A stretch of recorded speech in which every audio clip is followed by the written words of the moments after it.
Let's talk about Germany. In December last year, Chancellor Olaf Scholz said Germany will be Ukraine's staunchest ally in Europe. It will continue its support for as long as it's necessary. Within 15 days, his government fell and today his party suffered the worst election loss in history. Did Ukraine's war cost Scholz the election? Can Europe learn from German voters? And does this isolate Zelensky further? I'm Ananya Dutta of Hindustan Times. Let's get some answers.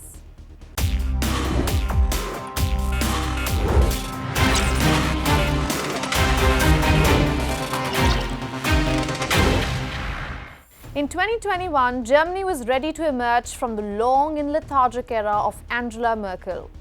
It's not like she wasn't good for Berlin, but she was in power for 16 long years, so people eventually got bored. And Scholz came in with his traffic light coalition, the red, the greens and the yellow. He was just beginning to make Germany pro-business and catch up with the rest of the world when Vladimir Putin threw a curveball. All attention was directed to Ukraine and to keep Europe safe. Germany was particularly hit.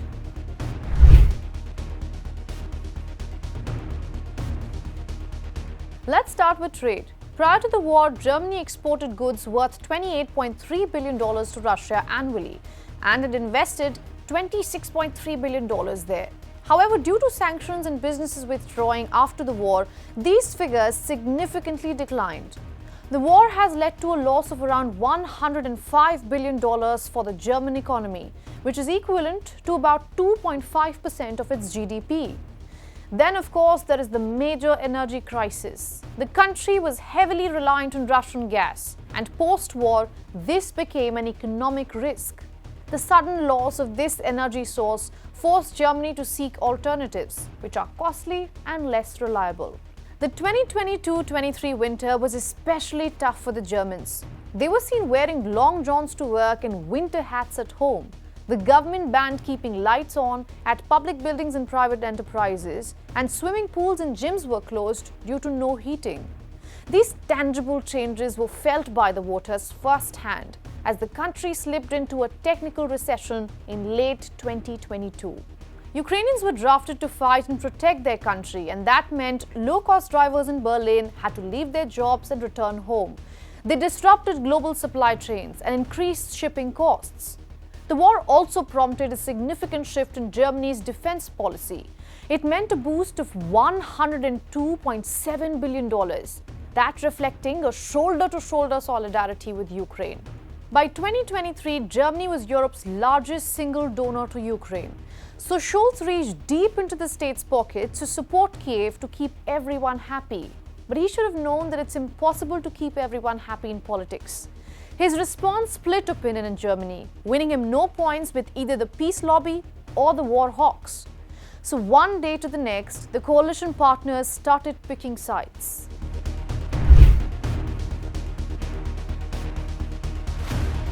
Germany's election took place 7 months earlier than planned. Scholz's unpopular coalition collapsed in November last year. His critics say that the Chancellor was so focused on the coalition that he lost touch with ordinary Germans, and that led to today. No one got a majority. The conservative Christian Democratic Union, led by Friedrich Merz, and its sister Christian Social Union, won the election. The far-right Alternative for Germany came in second place, and Scholz's party was brought to third place, the worst performance for SPD in modern history. This is a bitter election result for the Social Democratic Party. It is also an electoral defeat. I think that needs to be made clear at the outset in view of the result. And it is also very important for me to say that it is a result from which we must move forward together.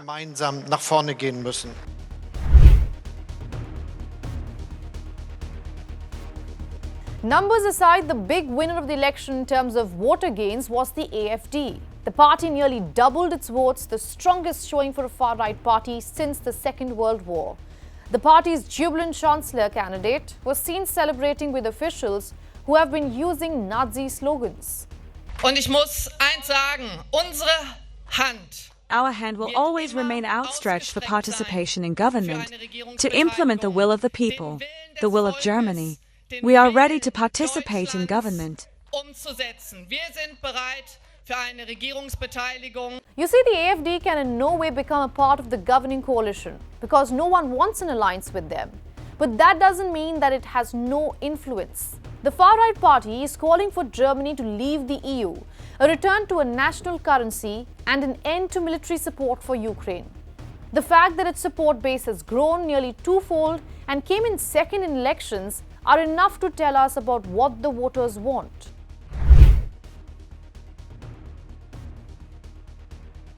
Friedrich Merz is set to become the next Chancellor of Germany, but his fight is just beginning. To form a government, Merz will need the backing of at least 316 legislators, which means a coalition, and we all know how that panned out last time.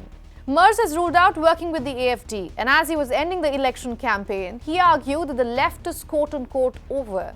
But the SPD, which is a centre-left party, is the only real chance of forming the government. You might see SPD in power in Germany, but not Scholz. Thank you for the trust you have placed in us and in me personally. I am aware of the responsibility. I'm also aware of the scale of the task that now lies ahead of us. I approach it with the utmost respect, and I know that it will not be easy. This is a disappointing finale for career politician Olaf Scholz. He could have chosen another way to leave Germany's stage by resigning, but it is what it is. His exit has come with a message for Europe. The rise of the far right is real. Backing Ukraine might not be Berlin's priority anymore, and depending on Trump's US, could cost you an election.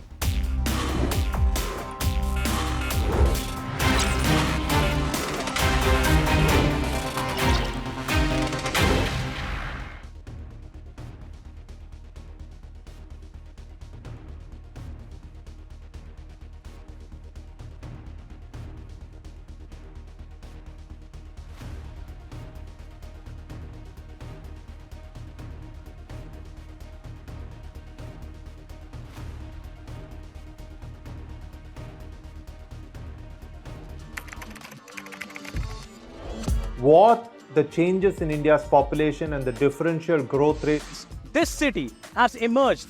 We have a very special guest on the record. The interview.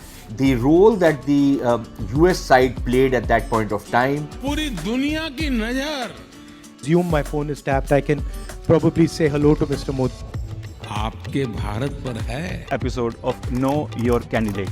The rising confidence of India under Prime Minister Narendra Modi.